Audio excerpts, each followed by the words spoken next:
Today's video is just going to be another session of me just yapping about. What you're seeing in the background is a mod pack called Integrated Minecraft. I saw Captain Sparkle playing it. Seems interesting.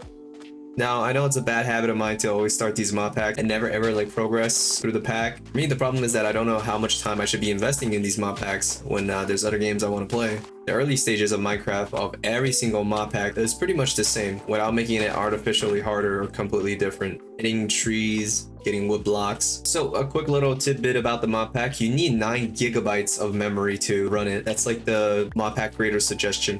What is that? Oh, whoa, whoa. The way that thing moving is crazy. Can't even hit it. I don't think it lets the player get close to it.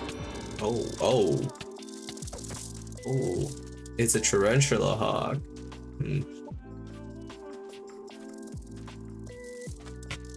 Oh, fuck, Jesus. Holy shit, that mob is hard. Armor is pretty high too. There's a village 2,000 blocks to our right. I want to start off the video with a little bit about Warframe. For some reason, I started picking Warframe back up again. Made a Epitaph Prime, and I'm in the middle of building my Dante. Again, I can't tell you why I decided to go back into like grinding in Warframe. It's a rewarding process. I feel like my mental has changed a lot since the last time I touched it. I always like find grinding a little bit annoying. I think this change in mindset probably stems from me building Fulman Prime, which is like something I could fully dedicate my resource into building out. Originally, I wanted to use Excelsior Prime as my main weapon, but it turned out to be very difficult to use Excelsior Prime because I don't have Rifle Scavenger mod. So that thing runs out of fucking ammo like every 2 seconds and, you know, doesn't feel good enough to use. If it has less of an ammo issue, then I think that gun would be my primary choice. So now I'm just using a Fulman semi-auto build, which deals a decent bit of damage. I still need to finish up the arcane mods on it. Dude, can we talk about the Grenier guy, Kahl? Kahl's Bastion? That Syndicate? Bro, I'm losing my mind. So now that I need Archon Vitality for my Goss build, Universal Sawmill, I don't know what that is. I'll take it though.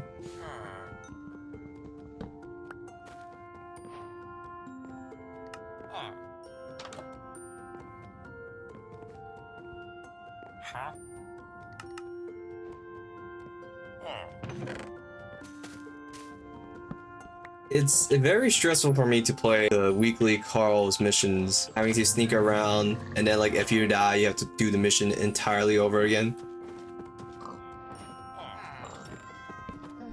Ooh. Wow, okay, that's kind of cool. Oh, that's very neat. How much does it cost to create? Okay, kind of expensive. Besides that, I also wanted to finish up some of the Nightwave weekly missions, which included going to Lua and doing Halls of Ascension. Never in my life have I had such a confusing time trying to figure out where and how to find the Halls of Ascension. Like, I understand that I have to go to the Crossfire mission type and just find these rooms and like finish them.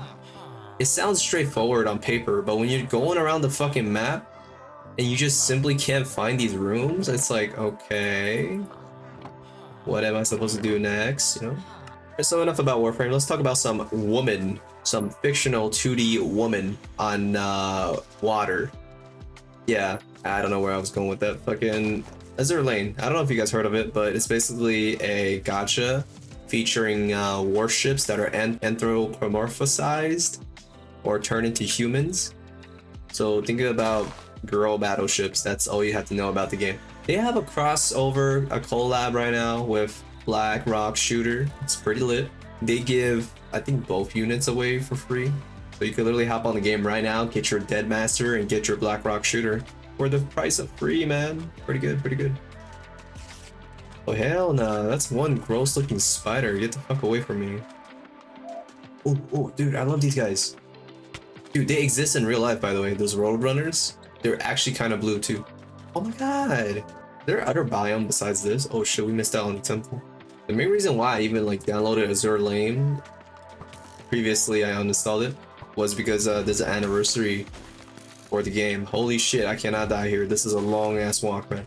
Right, the knights in this mod pack, kind of dangerous. Am kind of shitting my pants. That's all I got for Azur Lane. Just something quick, something small. Next thing I want to talk about is my goddamn eBay purchase, bro. I recently made a decision in wanting to get a new keyboard. I'm telling you, I want to keep my keyboard within 12 inches. It's pretty hard to find a keyboard like that. Oh, that creeper has a backpack. Oh, fuck, I wish I could kill him for it. Would help. You know what? Let's do that. I'm sure it's gonna work out, though. They usually come with buffs. Yeah, that's a lot of fun. This might work. This might work. Yeah, man. Modpack creators will never figure this out. Shit. Damn it. Fuck you, skeleton. I'm telling you, like, mob pathing in water is one of those few things that mod creators don't plan for some reason. Most mobs and most mods cannot pathfind their way around water, man. Except for Like a Night mobs.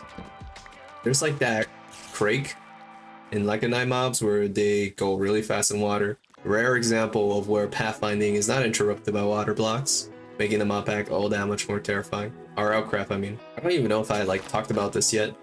I'm leaving it up to my editing to decide if I would want to like add an intro to this part or not. I recently made a purchase off of eBay for a new keyboard. My current one is breaking down, and honestly, I want to get a decent keyboard.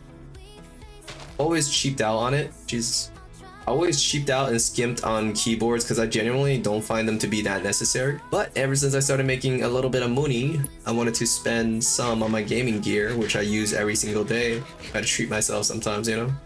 Besides eating fast food like a fucking Gordo. For keyboards, I'm not that fussy, besides like having two requirements. One is that it has to be within 12 inches, because anything more than 12 inches is really difficult for me to use. The way I move my mouse, I slam my keyboard a lot if it's too long. When I move my mouse, I like to move it left much more than I like to move my mouse to the right. And I'm right-handed, so it always slams into my keyboard.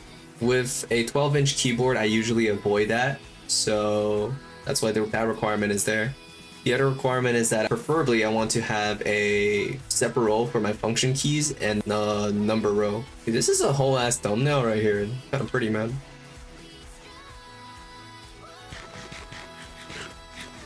This is gonna be our house. Hopefully there's no mobs in there. So far the mini-map is not saying there's mobs. Nice, nice, nice. Oh, oh no! You said this was a safe haven. That does not look like a safe haven to me.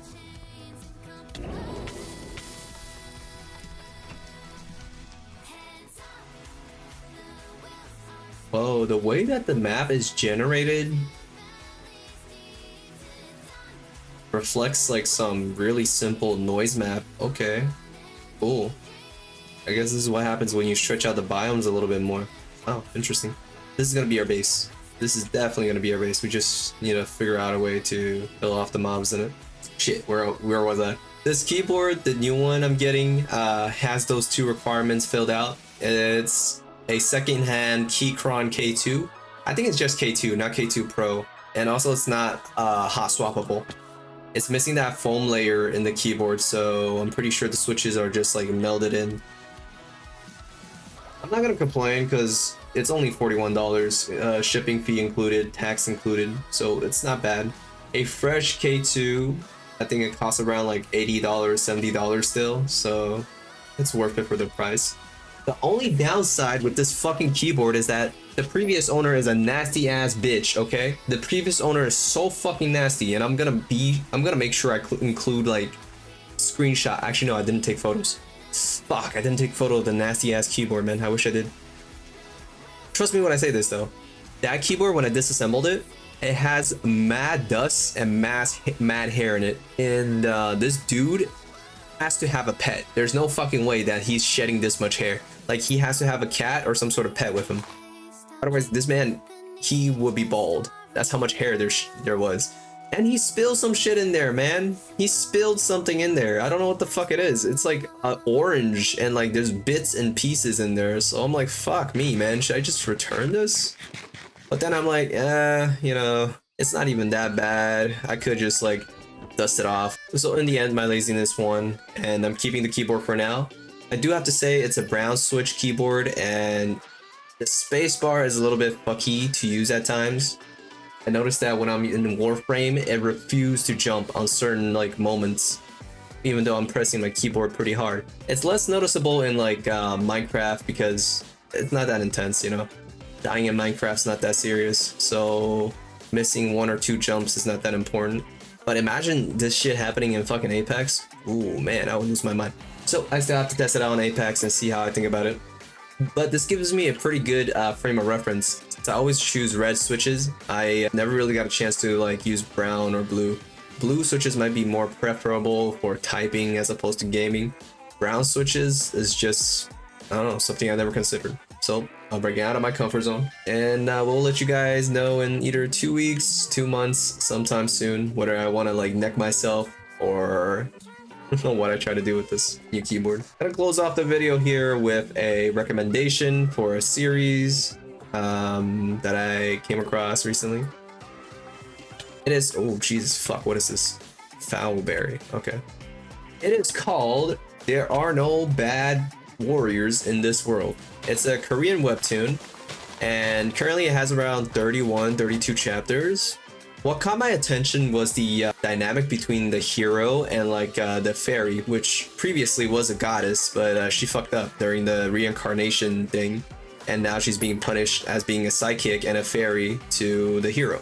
That's basically the gist of their dynamic. The fairy's personality is very similar to Aqua from Konosuba, if you guys know that character. So the fairy is very much an airhead, a little bit stupid, but likable anyways. The fairy doesn't cause much trouble for the main character, actually, like after she turned into a fairy. It's just that during the reincarnation, she did a oopsie, you know? I recommend reading this if you just want to have something to read and don't want to use too much of your brain power. I'm saying this because the webtoon is in fact a little bit linear. It's just the MC powering up and facing new problems every few chapters and always solving them with some sort of violence. There is rarely a moment where he resolved things through speech, rarely a moment where he resolved things by scheming. Well, he likes to scheme a lot, but like the scheme always involves him punching something, kicking something, defeating something. Oh, I should also add in that there's multiple heroes being reincarnated into the world, but every hero has different potential levels. Our main character, of course, has SSS potential, which is the highest grade available. When our main character get reincarnated into the other world, he got sent to the demon army castle, and alongside with him a bunch of other unfortunate souls that also got their reincarnation fucked up by the goddess. In that aspect, it's kind of unique in how the main character has other people to speak with that shares the same experience as him, so that's kind of unique. The plot doesn't really go anywhere with that concept though. All those other heroes, they got killed off. That's a minor spoiler, no worries. You'll find out really soon. I feel like the author has a vision for what he wants to tell, but he doesn't have the skill to execute it at the moment. The art is okay, it's passable. Actually no, let me take that back. I think the art is more than okay. I think in fact the art is way too good for the story. So, oh fuck, we got sirens in this mod pack, what the shit. So the storytelling, I will give it like a B+. The art, I will give it an A. Character design, I'm gonna give it a C+. It's really not that good because the main character, he never swapped his attire once at all. He went from slave gear to his default gear, so only 2 stages. Supposedly, there's many races in this isekai, but we've only seen 3, which is a demon and a bull race and goblin race. That's pretty much it. Oh, we also have like kobolds. Just those 4 races. Yeah, again, supposedly there's many races. There's demon beasts too. Don't get to see much of them. Holy fuck, I'm gonna get killed here. Nasty fucking whore. Get the fuck away from me. Holy shit, dude. Oh my lord, I gotta walk all the way back there. What the fuck? Oh man, that's a long walk, man. Should I just teleport? Nah, but let's leave it there. We are gonna retrieve that when we are much more powerful. All right, let me cut the video and see how it goes. Just check the recording. We got 40 minutes in the bag. I think that's long enough, right? You guys don't want to hear me yap for any longer. Well, in that case, hope y'all have a very productive and interesting, month.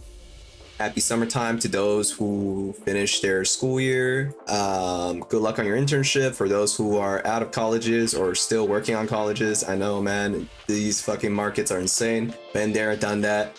Hope you guys kill the internship and get hired, yo. Catch y'all next time. Peace out.